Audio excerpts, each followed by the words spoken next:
প্রিয় ওসমান হাদি, তোমাকে আমরা বিদায় দিতে আসি নাই এখানে। তুমি আমাদের বুকের ভেতরে আছো এবং চিরদিন বাংলাদেশ যতদিন আছে তুমি সকল বাংলাদেশির বুকের মধ্যে থাকবে। এটা কেউ সরাতে পারবে না। আমরা আজকে তোমাকে প্রিয় হাদি বিদায় দিতে আসিনি। আমরা তোমার কাছে আমরা ওয়াদা করতে এসেছি। তুমি যা বলে গেছো সেটা যেন আমরা পূরণ করতে পারি, সেই ওয়াদা করার জন্য আমরা একত্র হয়েছি।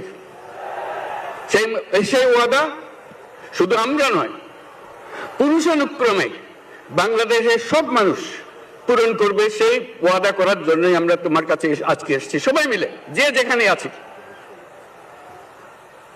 আমরা তোমার যে মানব প্রেম, তোমার যে ভঙ্গি, মানুষের সঙ্গে উঠা বসা, তোমার যে রাজনৈতিক দৃষ্টিভঙ্গি, সবাই প্রশংসা করছে।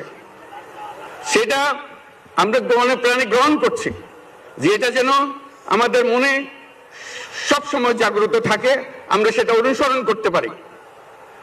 তুমি আমাদেরকে এমন এক মন্ত্র কানে দিয়ে গেছো, সেই মন্ত্র বাংলাদেশের কেউ কোনোদিন ভুলতে পারবে না এবং এই মন্ত্র চিরদিন আমাদের কানে বাঁচতে থাকবে। সেই মন্ত্র বাংলাদেশের বড় মন্ত্র হয়ে আমাদের জাতির সঙ্গে সংযুক্ত থাকবে। তোমার মন্ত্র ছিল চলো বলো বীর চির উন্নত মমশির। এই উন্নত মমশিরের যে মন্ত্র তুমি দিয়ে গেছো, সেটা বাংলাদেশি সন্তানের জন্মলগ্ন থেকে যতদিন সে বেঁচে থাকবে নিজের কাছে বলবে চল বলো বীর চির উন্নত মমশির, আমাদের শির কখনো নত হবে না। সেই মন্ত্র তুমি আমাদেরকে দিয়ে গেছো, আমাদের সব কাজে সেটা আমরা প্রমাণ করব।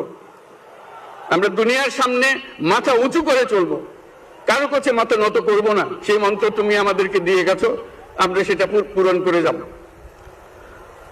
প্রিয় হাদি, তুমি নির্বাচনে অংশগ্রহণ করতে চেয়েছিলে এবং সেই নির্বাচনে অংশগ্রহণ করতে গিয়ে নির্বাচন কিভাবে করতে হয় তারও একটা প্রক্রিয়া জানিয়ে গেছে আমাদেরকে।